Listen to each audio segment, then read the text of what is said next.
Section 58 of A Popular History of France, Volume 5. This recording is in the public domain.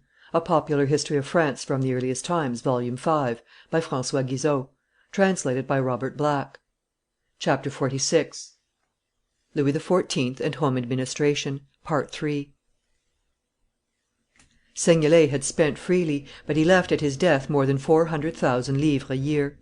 Colbert's fortune amounted to 10 millions, legitimate proceeds of his high offices and the king's liberalities. He was born of a family of merchants, at Rheims, ennobled in the 16th century, but he was fond of connecting it with the Colbert of Scotland. The great minister would often tell his children to reflect "what their birth would have done for them if God had not blessed his labors, and if those labors had not been extreme." He had married his daughters to the Dukes of Beauvilliers and Mortemart. Seignelay had wedded Mademoiselle de Matignon, whose grandmother was an Orleans Longueville. "Thus," said Mademoiselle de Montpensier, "they have the honor of being as closely related as Monsieur le Prince to the king. Marie de Bourbon was cousin german to the king my grandfather. That lends a grand air to M. de Seignelay, who had by nature sufficient vanity." Colbert had no need to seek out genealogies, and great alliances were naturally attracted to his power and the favor he was in. He had in himself that title which comes of superior merit, and which nothing can make up for, nothing can equal. He might have said, as Marshal Lannes said to the Marquis of Montesquieu, who was exhibiting a coat taken out of his ancestor's drawers, "I am an ancestor myself." Louvois remained henceforth alone, without rival and without check. The work he had undertaken for the reorganization of the army was pretty nearly completed; he had concentrated in his own hands the whole direction of the military service, the burden and the honor of which were both borne by him. He had subjected to the same rules and the same discipline all corps and all grades; the general as well as the colonel obeyed him blindly. M. de Turenne alone had managed to escape from the administrative level. "I see quite clearly," he wrote to Louvois on the 9th of September, 1673, "what are the king's wishes, and I will do all I can to conform to them, but you will permit me to tell you that I do not think that it would be to his Majesty's service to give precise orders, at such a distance, to the most incapable man in France." Turenne had not lost the habit of command. Louvois, who had for a long while been under his orders, bowed to the will of the king, who required apparent accord between the marshal and the minister, but he never forgave Turenne for his cool and proud independence. The Prince of Conde more than once turned to advantage this latent antagonism. After the death of Louvois and of Turenne, after the retirement of Conde, when the central power fell into the hands of Chamillard or of Voysin, the pretence of directing war from the king's closet at Versailles produced the most fatal effects. "If M. de Chamillard thinks that I know nothing about war," wrote Villars to Madame de Maintenon, "he will oblige me by finding somebody else in the kingdom who is better acquainted with it. If your Majesty," he said again, "orders me to shut myself up in Bavaria, and if you want to see your army lost, I will get myself killed at the first opportunity, rather than live to see such a mishap." The king's orders, transmitted through a docile minister, ignorant of war, had a great deal to do with the military disasters of Louis XIV.'s later years. Meanwhile order reigned in the army, and supplies were regular. Louvois received the nickname of Great Victualler (Vivrier). The wounded were tended in hospitals devoted to their use. "When a soldier is once down he never gets up again," had but lately been the saying. "Had I been at my mother's, in her own house, I could not have been better treated," wrote M. d'Alligny on the contrary, when he came out of one of the hospitals created by Louvois. He conceived the grand idea of the Hotel des Invalides. "It were very reasonable," says the preamble of the king's edict which founded the establishment, "that they who have freely exposed their lives and lavished their blood for the defence and maintenance of this monarchy, who have so materially contributed to the winning of the battles we have gained over our enemies, and who have often reduced them to asking peace of us, should enjoy the repose they have secured for our other subjects, and should pass the remainder of their days in tranquillity." Up to his death Louvois insisted upon managing the Hotel des Invalides himself. Never had the officers of the army been under such strict and minute supervision.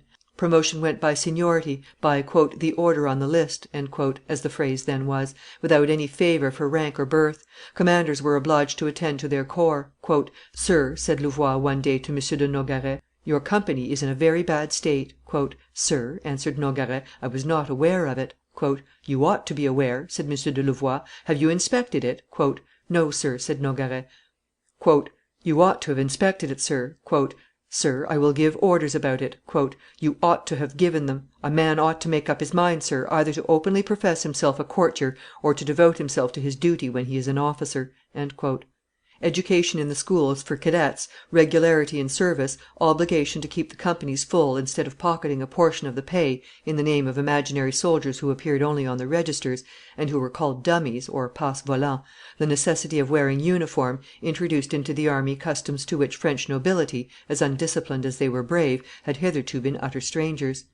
Artillery and engineering were developed under the influence of Vauban, "the first of his own time and one of the first of all times," in the great art of besieging, fortifying, and defending places. Louvois had singled out Vauban at the sieges of Lille, Tournai, and Douai, which he had directed in chief under the king's own eye. He ordered him to render the places he had just taken impregnable.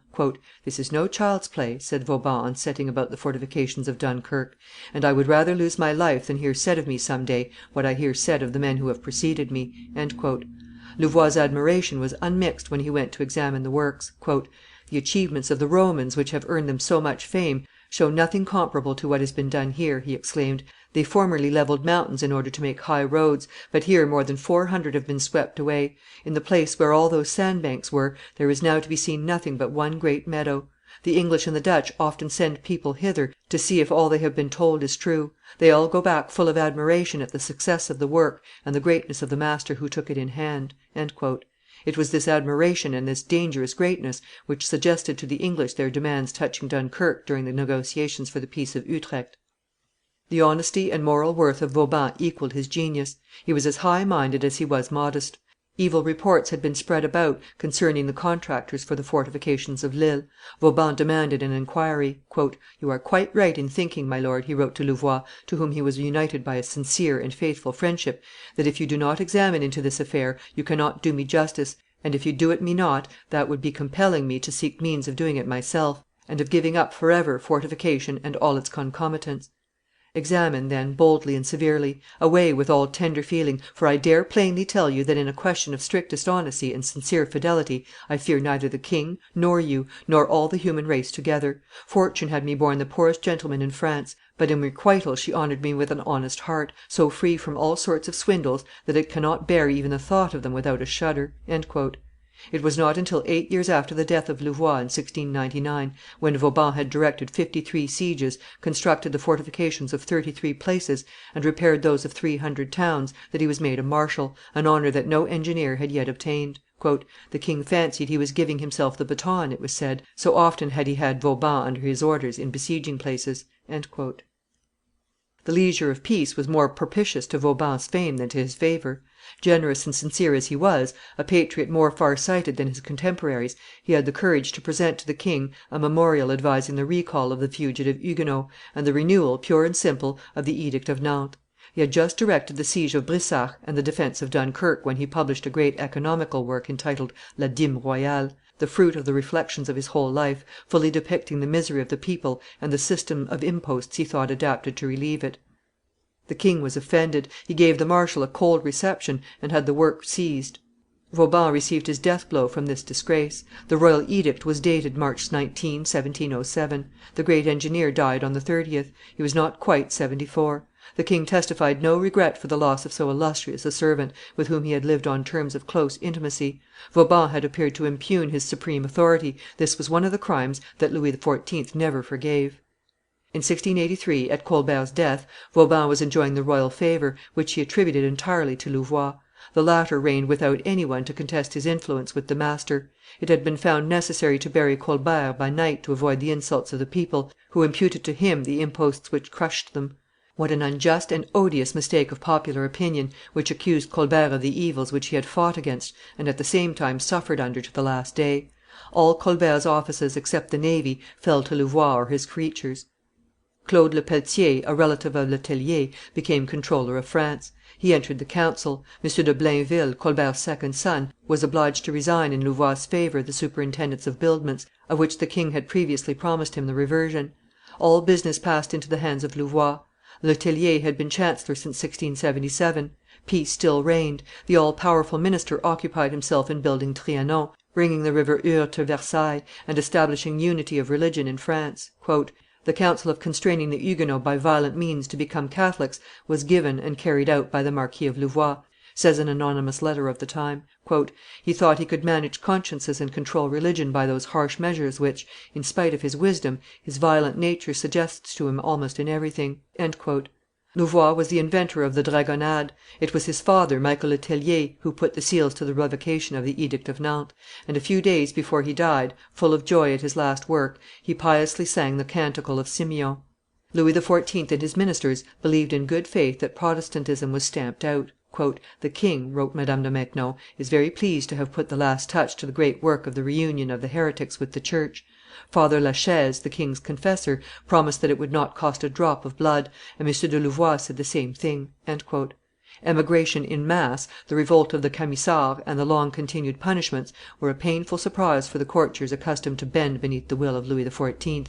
They did not understand that "anybody should obstinately remain of a religion which was displeasing to the king." The Huguenots paid the penalty for their obstinacy. The intelligent and acute biographer of Louvois, M. Camille Rousset, could not defend him from the charge of violence in their case.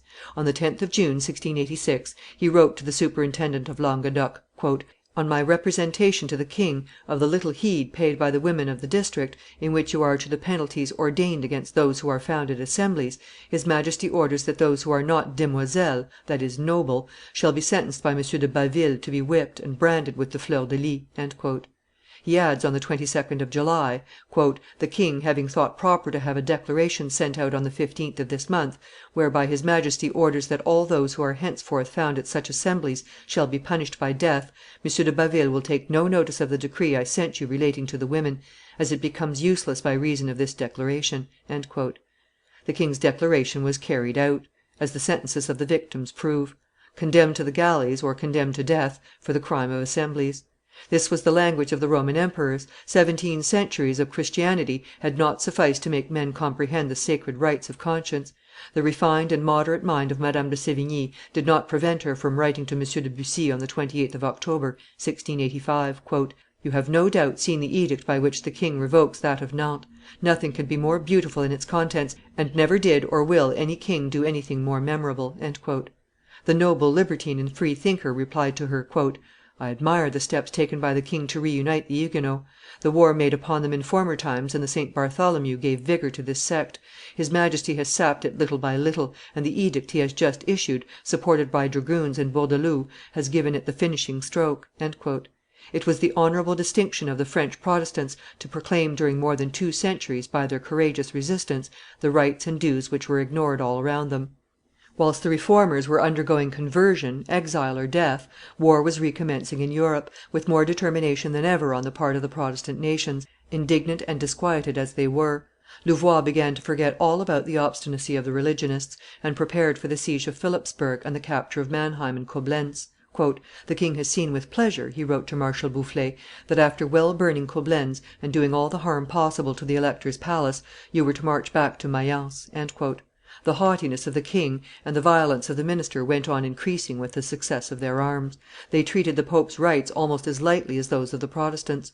The pamphleteers of the day had reason to write, "It is clearly seen that the religion of the court of France is a pure matter of interest.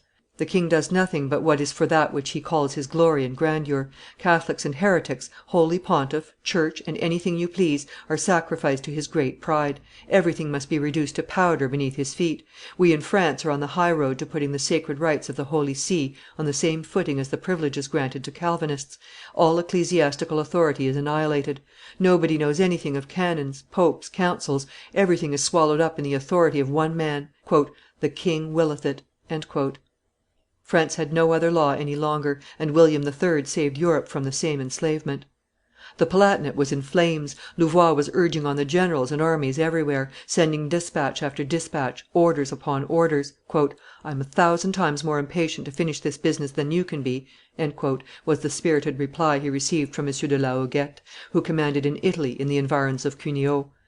"Besides the reasons of duty which I have always before my eyes, I beg you to believe that the last letters I received from you were quite strong enough to prevent negligence of anything that must be done to prevent similar ones, and to deserve a little more confidence; but the most willing man can do nothing against roads encumbered with ice and snow." Louvois did not admit this excuse; he wanted soldiers to be able to cross the defiles of mountains in the depths of winter just as he would have orange trees travel in the month of February.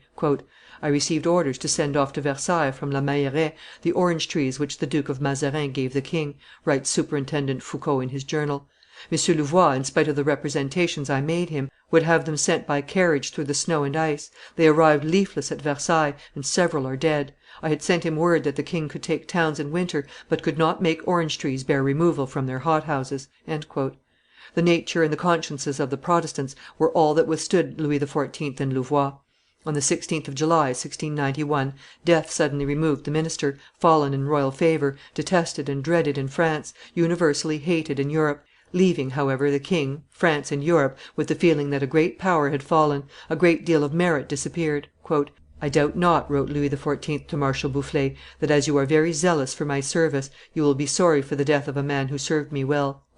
"Louvois," said the Marquis of La Fare, "should never have been born, or should have lived longer."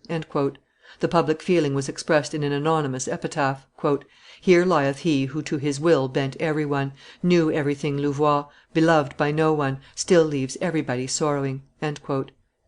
Section 58.